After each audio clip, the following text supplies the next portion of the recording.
Bonjour, je m'appelle Massa Solène de la classe de 4e bilingue chinoise au collège bilingue Le Berceau des Anges. L'œuvre que je vais vous présenter s'appelle Prince esclave de l'auteur Oloda Equiano, qui, dans l'ancien temps, fut le fils du roi béninois. En fait, cette histoire parle de long en large de l'esclavage, parce que dans notre programme en 4e, tout notre programme d'histoire est basé sur l'esclavage. Et du coup, j'ai beaucoup apprécié lire cette œuvre parce qu'elle nous expliquait comment il a vécu sa vie en étant esclave jusqu'à grandir et se faire transporter dans divers pays.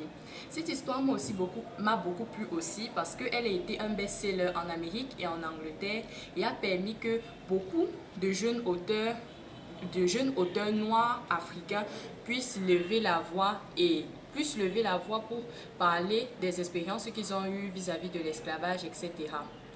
Maintenant, l'avis critique que j'ai sur ce livre, c'est que l'esclavage est un bien grand mot. En écrivant ce livre, il y a une distanciation entre les blancs et nous alors que nous sommes tous des êtres égaux. Et on doit pouvoir montrer que nous aussi, noirs, nous sommes capables de faire quelque chose.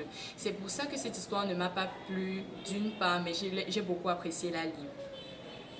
Pour lire un passage qui m'a beaucoup apprécié, c'était « Voici le capitaine Eddick en train de lire me paraissait très étrange. Je brûlais d'envie de parler aux livres comme eux car je croyais que c'était ce qu'ils faisaient.